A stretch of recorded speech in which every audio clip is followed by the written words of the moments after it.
बिस्मिल्लाहिर्रहमानिर्रहीम। अस्सलामु अलैकुम वरहमतुल्लाहि वबरकातुहू।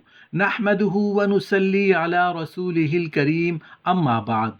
औरत की उंगलियों से मुताल्लिक हैरान कुन मालूमात। मोहतरम नाजरीन, जो औरत मर्द को देखकर उंगली दांतों में डाल दे तो उसका मतलब क्या होता है। जो औरत मर्द को देखकर उंगली कान में डाल दे तो उसका मतलब क्या होता है।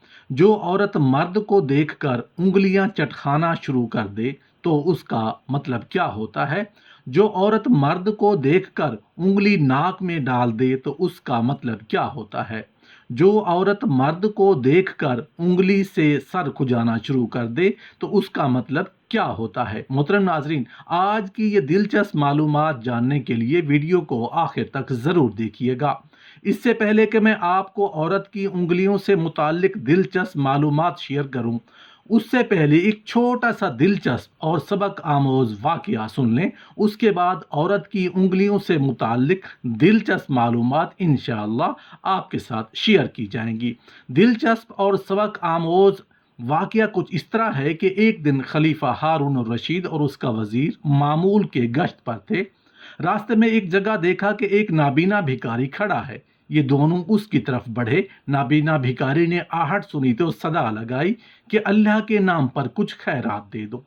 खलीफा ने एक अशरफी नाबीना भिखारी के हाथ पर रख दी और आगे चलने लगे। नाबीना भिखारी ने उनका दामन पकड़ लिया और कहने लगे, जिस तरह आपने मुझे अल्लाह के नाम पर यह अशरफी दी है, इसी तरह एक थप्पड़ मेरे मुंह पर मार दे। खलीफा हारून रशीद ये अजीब सवाल सुनकर बहुत हैरान हुआ।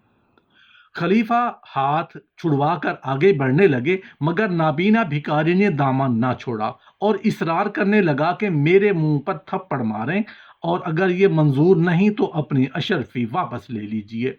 खलीफा ने उसकी इसरार पर मजबूर होकर उसके मुंह पर एक हल्का सा थप्पड़ मार दिया और चल पड़े। कुछ दूर ही गए थे कि हारून और रशीद को ख्याल आया कि नाबीना भिखारी ने जो हरकत की है, जरूर उसमें कोई राज है। उन्हें जुस्तजू हुई कि यह राज मालूम करना चाहिए। चुनाचे उन्होंने वजीर से कहा कि वो उस नाबीना भिखारी को जाकर बता दे कि उसको अशरफी खलीफा हारून और रशीद ने दी है और उनका हुक्म है कि वो कल दोपहर को उनके दरबार में हाजिर हो। दूसरे दिन नाबीना भिखारी दरबार में हाजिर हुआ। खलीफा ने पूछा, तुम्हारा नाम क्या है और तुमने सवाल करने के बाद अपने मुंह पर थप्पड़ मारने के लिए इसरार क्यों किया था। नाबीना भिखारी कहने लगा, हुजूर, मेरा नाम अब्दुल्ला है और मैं इसी शहर बगदाद का रहने वाला हूँ। मेरे बाप ने मरते वक्त जो रुपया पैसा छोड़ा था वो मैंने फजूल खर्ची में बहुत जल्द उड़ा दिया। फिर मेरी बीवी ने मुझे समझाया और उसके कहने पर मैंने 2 ऊंट खरीद लिए और तिजारत का काम शुरू कर दिया। दिन गुजरते गए, अल्लाह ताला ने मेरे काम में बरकत अता की। रफ्ता रफ्ता मेरी हालत बेहतर होती गई। फिर कुछ ही अरसा में मैं खुशहाल हो गया। मेरे पास 80 ऊंट हो गए। एक दिन मैंने एक ताजिर का माल बसरा की बंदरगाह पहुंचाकर बगदाद वापस आ रहा था। रास्ते में एक ठंडी जगह को देखा। मैं कुछ देर आराम की गर्ज से वहीं बैठ गया। ऊंटों को भी उनके पांव बांधकर उनको चरने के लिए छोड़ दिया। कुछ ही देर गुजरी होगी कि एक बुजुर्ग दरवेश राह चलते हुए मेरे पास आए और सलाम दुआ के बाद मेरे पास बैठ गए। हम आपस में बातें करने लगे। एक दूसरे के साथ वाकफियत हो गई। फिर हमने एक साथ खाना खाया और उसी दौरान कहने लगे कि इस जगह के करीब जो पहाड़ी है उसमें बहुत बड़ा खजाना है। अगर तुम चाहो तो मैं तुम्हें वहां ले जा सकता हूँ। अगर वो खजाना तुम अपने सारे ऊंटों पर भी लाद दो तब भी खजाना मुट्ठी भर भी कम नहीं होगा। ये सुनकर मेरे दिल में लालच पैदा हुआ और मेरा नफ्स मुझ पर हावी हो गया। मैंने कहा, मुझे वो खजाना चाहिए। बुजुर्ग दरवेश कहने लगे, ठीक है, तुम्हें वहां ले जाऊंगा, लेकिन तुम्हें कीमत अदा करना होगी। तुम अपने 80 ऊंटों में से 40 ऊंट मुझे दे दो, तभी तुम्हें खजाने तक ले जाऊंगा। मैंने दिल में सोचा कि अपने 80 ऊंटों में से 40 उसको दे दूं तो भी मेरे पास 40 ऊंट बच जाएंगे। खजाने से लादे ये 40 ऊंट भी मेरी 40 पुश्तों के लिए काफी होंगे। इतना बड़ा खजाना सिर्फ 40 ऊंटों के बदले में मिल रहा था। चुनाचे ये सोचकर मैंने उस दरवेश से कहा, मुझे आपकी ये शर्त कबूल है। वो मुझे अपने साथ लेकर चल पड़े। थोड़ी देर ही में एक पहाड़ नजर आया। जल्द ही हम उस पहाड़ तक पहुंच गए और पहाड़ के अंदर दाखिल होने लगे। कुछ देर चलने के बाद बुजुर्ग रुक गए और कहने लगे, हम खजाने तक पहुंच चुके हैं, ऊंटों को यहाँ बिठा दो। कुछ कदम चलकर उन्होंने कुछ लकड़ियां जमा की और रोशनी के लिए आग जलाई। फिर कोई खुशबूदार चीज छिड़क कर कुछ पढ़ने लगे, जिसकी मुझे कुछ समझ न आई। चंद लम्हों बाद जमीन लरजने लगी और एक जगह से फट गई। जिस जगह जमीन फटी थी वहां एक आलीशान दरवाजा नजर आने लगा। दरवेश ने मुझे इशारा किया कि आओ। फिर हम दोनों उस दरवाजे से अंदर दाखिल हो गए। आलिजा, मैं जब अंदर गया तो मेरी आंखें फटी की फटी रह गईं। हर तरफ सोना और हीरे और जवाहरात के अंबार लगे हुए थे। मुझे यकीन नहीं हो रहा था कि खैर मैं लालचियों की तरह उस खजाने पर झपटा और खजाना अपने ऊंटों पर लादना शुरू कर दिया। जब तमाम ऊंट भर गए और हम वापस जाने के लिए उस रास्ते से बाहर निकले तो उस दरवेश ने जेब से चांदी की एक डबिया निकाली और मुझे दिखाकर वापस जेब में रख ली। उसके बाद दरवेश ने फिर कुछ पढ़ना शुरू किया, जिससे फिर जमीन हिली और दरवाजा खुद ही खत्म हो गया। फिर हम बाहर पहाड़ पर आ गए। दरवेश ने मुझे अलविदा कहा और अपने 40 ऊंट लेकर चल पड़ा। मैंने अपने 40 ऊंट लिए और बगदाद शहर की तरफ रवाना हुआ। ऐ खलीफा हारून रशीद, मैं अभी कुछ कदम ही चला था कि मेरे दिल में ख्याल आया, बिला वजह ही मैंने 40 ऊंट दरवेश को दे दिए हैं। अगर वो भी मेरे पास होते तो मैं कितने बड़े खजाने का मालिक होता। मैंने उस टाइम तो ये सोचा ना था कि दरवेश की वजह से मुझे मुफ्त में इतना माल मिल गया है। और अपने 40 ऊंट हाथ से निकल जाने का अफसोस करने लगा। अफसोस मुझसे सब्र ना हुआ और मैं दौड़कर दरवेश के पास गया और कहा कि आप तो इतने ऊंटों का इंतजाम नहीं कर सकेंगे, बेहतर होगा कि 10 ऊंट आप मुझे वापस दे दें। मेरी जुबान से ये बात सुनकर दरवेश ने मुझे कुछ कहे बगैर 10 ऊंट मुझे वापस दे दिए और 30 ऊंट लेकर चल पड़ा। मैं 10 ऊंट लेकर वापस आने लगा तो मुझे फिर ख्याल आया कि मैंने बहुत बड़ी बेवकूफ़ी की है, कुछ ज़्यादा ऊंट वापस मांग लेता। तो इस ख्याल के आते ही फिर मैं दरवेश के पास भागा और आवाज़ देकर रोका। पास जाकर मैंने कहा, आप दरवेश हैं, 30 ऊंटों का इंतज़ाम कैसे करेंगे? मैं उस काम से वाकिफ़ हूँ, ऊंटों की देखभाल करता रहता हूँ। फिर आप 20 ऊंट और मुझे वापस दे दें। दरवेश इस बार भी मुझसे कुछ न कहा और 20 ऊंट मुझे वापस कर दिए और 10 ऊंट लेकर चल दिया। अलिजा, मैं लालच में अंधा हो चुका था। मैंने सोचा किसी तरतीब से बाकी 10 ऊंट भी दरवेश से वापस ले लूं। चुनाचे मैं वापस पलटा और दौड़ता हुआ दरवेश के पास पहुंचा। जो 10 ऊंट उसके बाकी रह गए थे वो भी मैंने इसी तरह बातें करके ले लिए। ऊंट लेकर वापस आने ही लगा था कि मुझे चांदी की वो डिबिया याद आई जो दरवेश ने मेरे सामने अपनी जेब में रखी थी। मैं सोचने लगा कि उस डबिया में जरूर कोई ऐसी कीमती चीज मौजूद है जो दरवेश ने सोने से भरे 40 ऊंट कुछ कहे सुने बगैर मुझे वापस दे दिए। अब मुझे वो डबिया हर कीमत पर हासिल करनी थी। चुनाचे मैं एक बार फिर वापस गया और दरवेश बुजुर्ग की खूब तारीफ करके उससे इल्तिजा की कि वो डबिया मुझे दे दें, लेकिन दरवेश ने साफ इनकार कर दिया।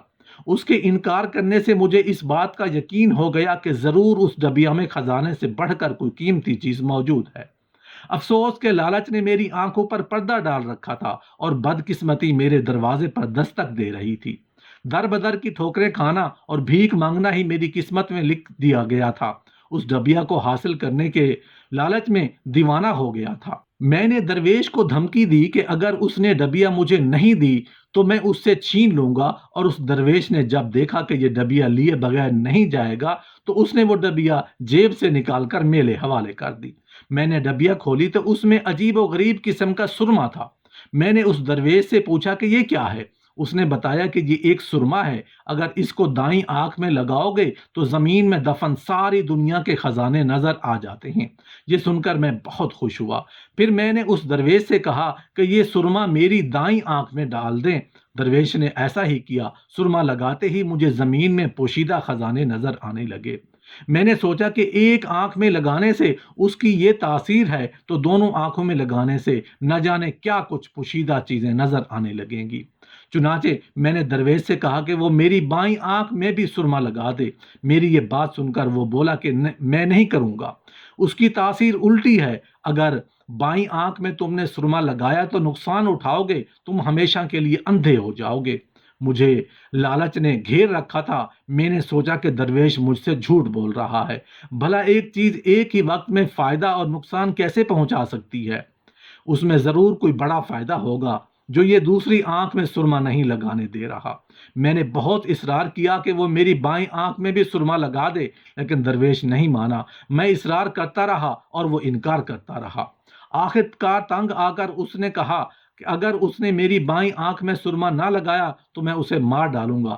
یہ کہہ کر میں اس کی طرف بڑھا تو وہ درویش کہنے لگا، اچھا ٹھیک ہے، اگر تم اصرار کرتے ہو تو میں تمہیں بائیں آنکھ میں بھی سرما لگا دیتا ہوں، مگر اس کا گناہ میرے سر نہ ہوگا۔ میں نے کہا ہاں ٹھیک ہے، تم مجھے سرما لگاؤ۔ درویش نے جیسے ہی سرما لگایا میں اندھا ہو گیا۔ میں چیخنے چنالنے لگا اور درویش کو پکار پکار کر کہنے لگا کہ تم یہ سارے اونٹ اور سارا خزانہ لے لو مگر میری آنکھیں واپس کر دو۔ درویش کہنے لگا، اے لالچی انسان، افسوس ہے کہ تو نے میری بات نہ مانی اور اس قدر لالچ کیا۔ اب جو مصیبت تم نے خود اپنے گلے لگائی ہے اس کا دنیا میں کوئی علاج نہیں، اب ساری زندگی اس کو سزا بھگتنا پڑے گی۔ یہ کہہ کر درویش اونٹوں کو ساتھ لے کر وہاں سے چلا گیا اور میں روتا پیٹتا رہ گیا۔ بس اسی دن سے میں بھیک مانگ کر گزارا کر رہا ہوں۔ میں نے یہ عہد کیا تھا کہ مجھے جب کوئی بھیک دے گا تو اس سے میں کہوں گا کہ اللہ کے نام پر ایک تھپڑ بھی میرے منہ پر مار دے تاکہ مجھے اپنے لالچ کی سزا بھی اس دنیا میں ملتی رہے۔ آپ نے جب مجھے بھیک دی تو میں نے آپ سے بھی یہی التجا کی تھی کہ آپ میری خطا معاف کر دیں۔ خلیفہ نے نابینا بھکاری کی کہانی سن کر کہا، واقعی تمہاری کہانی عبرت ناک ہے، لالچ کا انجام برا ہوتا ہے۔ خیر، تم بھیک مانگنا اور تھپڑ کھانا چھوڑ دو۔ آج سے تمہیں روزانہ شاہی خزانے سے 4 درہم ملتے رہیں گے جو تمہارے گزر بسر کے لیے کافی ہیں۔ محترم ناظرین، اب ہم بات کر لیتے ہیں کہ دانتوں میں انگلی ڈالنا کیسا ہے۔ کھانا کھاتے ہوئے دانتوں کے اندر کھانے کے ریزے پھنس جاتے ہیں، گوشت کے ریزے پھنس جاتے ہیں۔ جب تک انہیں دانتوں سے نکالا نہ جائے چین نہیں آتا، بلکہ بعض اوقات تکلیف کا باعث بن جاتے ہیں۔ لہٰذا بہترین طریقہ یہ ہے کہ کھانا کھانے کے بعد کلی کر لی جائے یا مسواک کر لیا جائے۔ اگر مسواک نہ ہو تو خالی برش سے بھی کام چلایا جا سکتا ہے۔ بعض لوگ کھانا کھاتے ہوئے بار بار منہ میں یا دانتوں میں انگلی ڈالتے ہیں، یہ ناشائستہ حرکت ہے۔ دوسروں کے سامنے نہ ہی دانتوں میں انگلی ڈالنی چاہیے، نہ ہی ناخنوں کے ساتھ دانتوں کو صاف کرنا چاہیے۔ غسل خانے میں جا کر یا تنہائی میں دانتوں کی صفائی کا کام کریں۔ محترم ناظرین، سر کھجانا کیسا ہے؟ جسم کے کسی بھی حصے میں خارش ہونا ایک غیر اختیاری حرکت ہے، البتہ اس پر قابو ضرور پایا جا سکتا ہے، لہذا کوشش کرنی چاہیے کہ دوسروں کے سامنے نہ کھجایا جائے، خصوصاً جسم کے قابل شرم حصوں پر۔ بعض لوگوں کو دوسروں کے سامنے بھی کھجانے میں شرم محسوس نہیں کرتے، جو ایک ناشائستہ حرکت ہے۔ بڑی مجبوری ہو، خارش زیادہ ہو، تنگ کرے تو دوسروں کے نظر سے بچا کر کھجانا چاہیے۔ محترم ناظرین، ناک میں انگلی ڈالنا کیسا ہے؟ اللہ تعالیٰ نے ناک کے اندر باریک باریک بال پیدا کیے ہیں۔ سانس لیتے ہوئے جو ہوا اندر داخل ہوتی ہے یہ بال اسے صاف کر کے اندر کھینچتے ہیں، جبکہ ہوا میں موجود گرد و غبار ناک میں جم کر میل کی شکل اختیار کر لیتا ہے۔ نیز انسان کے حلق سے بھی لیسدار رطوبت ناک کی نالیوں کے ذریعے خارج ہوتی رہتی ہے۔ یہی رطوبت جب نزلہ زکام لگ جائے تو بلغم بن کر مسلسل خارج ہونے لگتی ہے۔ دوسروں کی موجودگی میں ناک میں انگلی ڈالنا یا ناک کا میل صاف کرنا ناشائستہ حرکت ہے، البتہ ناک کی صفائی کا خیال رکھنا اور اندر سے اچھی طرح صاف کرتے رہنا چاہیے۔ ایک مسلمان جب دن میں 5 بار وضو کرتا ہے تو ضروری ہے کہ وہ ناک کو اچھی طرح جھاڑے تاکہ ہر قسم کی میل اور بلغم باہر نکل کر آئے۔ نیز 3 بار ناک میں پانی چڑھائے تاکہ جمع ہوا میل بھی گیلا ہو کر باہر آ جائے۔ لہٰذا نزلہ زکام کی حالت کے علاوہ تندرست انسان کو بار بار ناک صاف کرنے کی ضرورت نہیں ہوتی۔ محترم ناظرین، اب ہم بات کرتے ہیں کہ کان میں انگلی ڈالنا کیسا ہے۔ کان میں خارش ہو نہ، یہ ایک غیر اختیاری حرکت ہے۔ دوسروں کی موجودگی میں خارش کرنے سے اپنے آپ کو روکا جائے۔ کوشش کی جائے کہ کان میں انگلی ڈال کر نہ کھجایا جائے۔ اگر شدت سے کھجلی ہو تو پھر دوسروں کی نظروں سے بچ کر کان کھجایا جائے۔ کان سے میل نکالنا کان کی صفائی کے لیے ضروری ہے، لیکن یہ کام اس وقت کرنا چاہیے جب کسی دوسرے شخص کی توجہ یا نظر ادھر ادھر ہو، کیونکہ یہ ایک ایسا کام ہے جس سے بعض دیکھنے والے کی طبیعت کو ایسا کرنا ناگوار گزرتا ہے۔ اگر موسیقی یا کسی بھی قسم کے باجے کی آواز کہیں سے آ رہی ہو اور اس آواز کو روکنے کا اختیار نہ بھی ہو تو اس وقت کان میں انگلیاں دے کر اپنے آپ کو اس آواز کے سننے سے روک دینا چاہیے تاکہ یہ شیطانی آواز کانوں میں نہ پہنچے۔ محترم ناظرین، انگلیاں چٹخانا کیسا ہے؟ انگلیاں چٹخانا ایک اختیاری حرکت ہے۔ نفسیات اور علم الابدان کے ماہرین کے خیال میں انسان اس وقت انگلیاں چٹکھاتا ہے جب اس کے اعضاء پر سستی کا غلبہ ہو یا وہ کسی خلجان اور کشمکش کا شکار ہو۔ بعض اوقات مسلسل کام کرنے کی وجہ سے ہاتھ کی ہڈیاں اور عضلات کے تھک جانے پر انگلیاں چٹکھائی جاتی ہیں۔